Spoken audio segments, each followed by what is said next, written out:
Hello বিয়ান, আসসালামু আলাইকুম। কেমন আছেন আপনারা? সবাই ভালো আছেন? আলহামদুলিল্লাহ, আমিও ভালো আছি আপনাদের দোয়ায়। আমি সাথী সৌদি আরবে থাকি। আমি সিরাজগঞ্জের মেয়ে।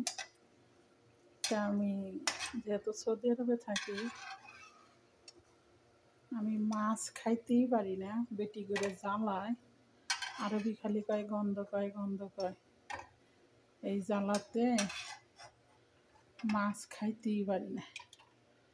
তা আজকে একটা সুযোগ পাইছি, বেটি বাসায় নাই, আসবে একটু পরে। বিসমিল্লাহির রহমানির রহিম। আমি একটু মাছটা ভাইজা নিই। অনেকদিন ধরে মাছ ভাত খাই না ঠিক মতো।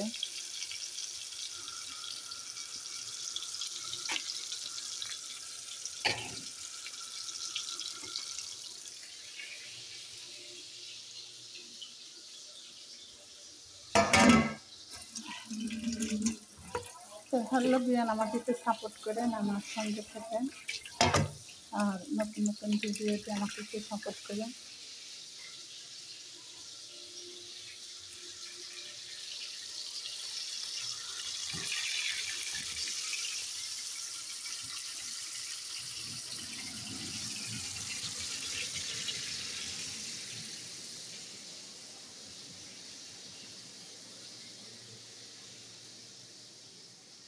অনেক ঘিরান বাড়াচ্ছে, দরজাটা লাগাই দিই যাতে ভিতরে না ঢোকে, ঘিরান বাইরে খালি যায়।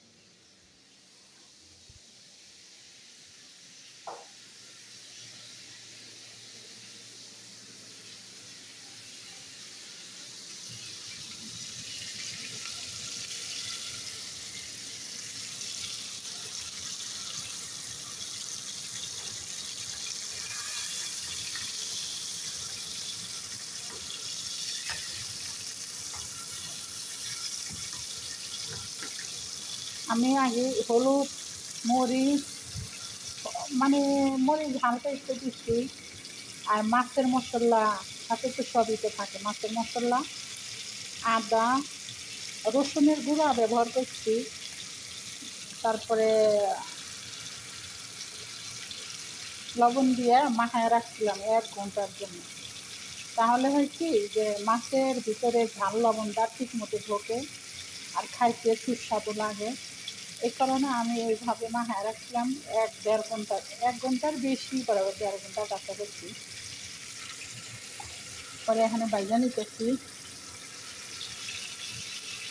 আর একটু খাবো নিলাম, একটু চুলাটা কমায় দিই।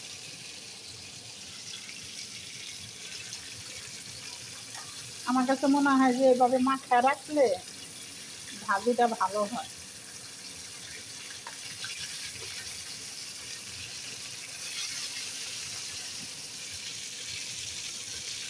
একসাথে করতেছি তো। আমি কিন্তু মাছটা কিন্তু একটু ই করে নিচ্ছি, কুচি কুচি করে নিচ্ছি। কুচি কুচি করে নিলে কি যে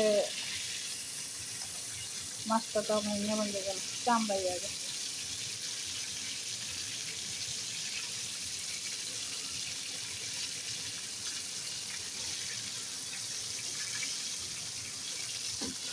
বাবা,